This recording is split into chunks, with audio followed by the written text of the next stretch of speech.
এখন আর্জেন্টিনার মেসি কাটকায় রাখবে কয়জন? 4 জন, 2 জন, 3 জন।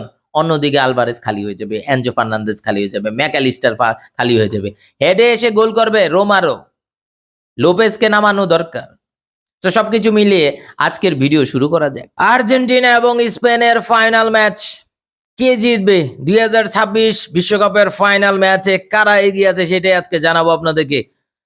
সবাই আলোচনা করছে এমবাপ্পে গোল্ডেন বুটটা জিতে গেল, 2টা গোল করতে হবে মেসিকে যদি গোল্ডেন বুট জিততে হয়। এখন মেসি গোল করবে কি করবে না সেটা আমরা বলে দেব, তবে প্রেডিকশনটা আগেই বলে দেই। সম্ভবত 3-2 হতে যাচ্ছে অথবা 4-0 হতে যাচ্ছে। এখন 3-2 হলেও আর্জেন্টিনা জিতবে, 4-0 হলেও আর্জেন্টিনা জিতবে। এখন কি কেন এই কথাগুলো বলছি? 2018 সালে যেখানে স্পেন আর্জেন্টিনাকে 6-1 হারিয়েছে, এর আগে আপনি যদি দেখেন 2010 সালে 4-1 আর্জেন্টিনা জিতেছে। সো বুঝতেই পারছেন, এর আগে 2-1 2009 সালে জিতেছে, তারও আগে হিস্ট্রি আছে। টোটাল 6টা ম্যাচ হয়েছে, 3টা ম্যাচ আর্জেন্টিনা জিতেছে, 3টা ম্যাচ স্পেন জিতেছে। এখন 6-1 এর যে ম্যাচ, এই ম্যাচটা ঘিরেই কিন্তু সোশ্যাল মিডিয়া সবচেয়ে বেশি আলোচনা হচ্ছে 2018 সালের ম্যাচ। এখন সেই ম্যাচে কি হয়েছে? মেসি ছিল? মেসি ছিল না, মেসি খেলে নাই 2018 সালের ওই ম্যাচে। সেই ম্যাচে নিকোলাস ওতামেন্দি একটা গোল দেয়, নিকোলাস ওতামেন্দি গোল দেয়, বুঝতে পারছেন? অন্যদিকে দিয়েগো কোস্তা, ইস্কো, তারপরে থিয়াগো আসপাস, তারা টোটাল 6টা গোল দেয়। এখন আমরা হেড টু হেড যেই ম্যাচে আর্জেন্টিনা জিতেছে 4-1, সেই ম্যাচের অবস্থাটা আমরা একটু দেখি। ইন্টারন্যাশনাল ফ্রেন্ডলি ম্যাচ ছিল, সেই ম্যাচে কারা গোল করেছে?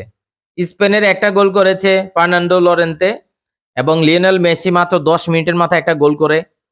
হিগুয়াইন 13 মিনিটে গোল করে, কার্লোস তেভোস 34 মিনিটে গোল করে, 3-0 এগিয়ে ছিল। তারপর ফার্নান্দো লরেন্তে সে একটা গোল করে 84 মিনিটে, এবং সার্জিও আগুয়েরো এক্সট্রা মিনিটে একটা গোল করে, অর্থাৎ 4-1।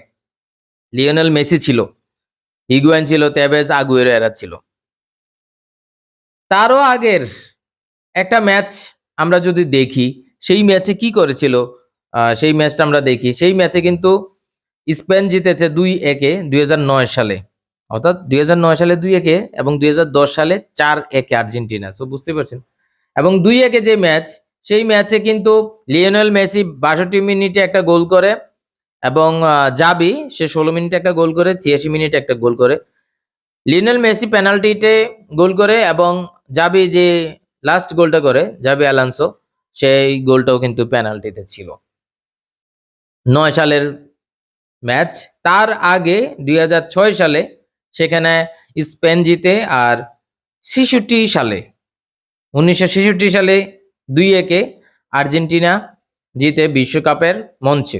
তবে বিশ্বকাপের মঞ্চে একটা ম্যাচই হয়েছে 1966 সালে, তারপর হচ্ছে 2026 সালে, অর্থাৎ বিশ্বকাপের পর্যায়ে কিন্তু আর্জেন্টিনা এগিয়ে আছে। 2006 সালের যে ফ্রেন্ডলি ম্যাচ, সেইটার কি অবস্থা? জাবি 33 মিনিটে গোল করে, এবং আর্জেন্টিনা ড্যানিয়েল বেলোস সে 34 মিনিটে গোল করে, ডেভিড ভিয়াল 63 মিনিটে পেনাল্টি শুটে একটা গোল করে।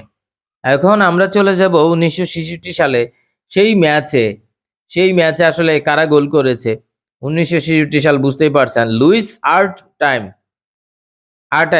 66 এবং 80 মিনিটে আর্জেন্টিনার হয়ে গোল করে, এবং 68 মিনিটে জোসেফ পিরি একটা গোল করে।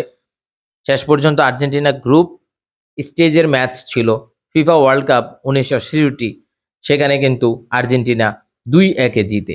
সো 2টা বড় ব্যবধান, 6-1 এবং 4-1। 4-1 মেসি ছিল, আর্জেন্টিনা জিতেছে। 6-1 মেসি ছিল না, স্পেন জিতেছে। সো 2026 সালের বিশ্বকাপের ফাইনাল আর্জেন্টিনার লিওনেল মেসি থেকে শুরু করে ডিফেন্সে, মিডফিল্ডে, স্ট্রাইকার, কোথায় তারকা প্লেয়ার নাই। তবে আপনি বলতে পারেন স্পেনেরও তারকা প্লেয়ার আছে, তারা কোনো ম্যাচে এখন পর্যন্ত হারে নাই, এবং গোল হজম করেছে খুবই কম।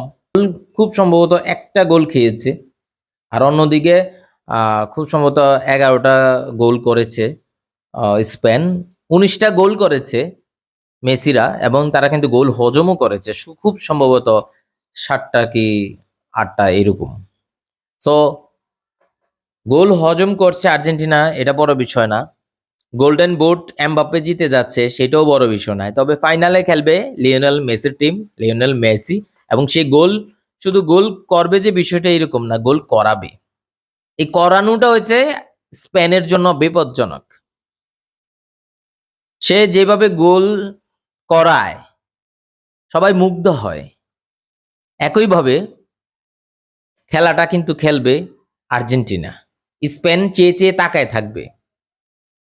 স্পেন আর্জেন্টিনার বিপক্ষে চেয়ে চেয়ে থাকবে আর্জেন্টিনা কিভাবে গোল করে, লিওনেল মেসি কিভাবে দাপটের সাথে অ্যাসিস্ট করে, হেডে কিভাবে আর্জেন্টিনা গোল করে, ফ্রি কিকে কিভাবে গোল করে, দূরপাল্লার শট দিয়ে কিভাবে গোল করে। তবেই সেখানে সবচেয়ে বড় বাধা হতে পারে স্পেনের গোলকিপার সিমন। এখন লিওনেল স্ক্যালোনি কিভাবে স্পেনকে আটকায় রাখবে, জাস্ট আমি বলে রাখি। দেখেন 2022 বিশ্বকাপের ফাইনালে এমবাপ্পেকে 70 মিনিটের মধ্যে দেখতে পারছেন? ঝলকানি দেখতে পারছেন? দেখেন নাই। একইভাবে ওলমো, তারপর হচ্ছে লামিনে ইয়ামাল, এই দুইটা প্লেয়ারকে যারা পাস দিতে পারে তাদেরকে মার্ক করবে। লামিনে ইয়ামালকে মার্ক করবে না, ওলমোকে মার্ক ওই রকম ভাবে করবে না, কিন্তু তাদেরকে যারা পাস দেয় তাদেরকে হচ্ছে একদম ট্যাকল করে হোক, যেভাবে হোক তাদের পাস দেওয়াটা বন্ধ করে দিবে। ঠিক এই জায়গাটাই আর্জেন্টিনায় গিয়ে থাকবে।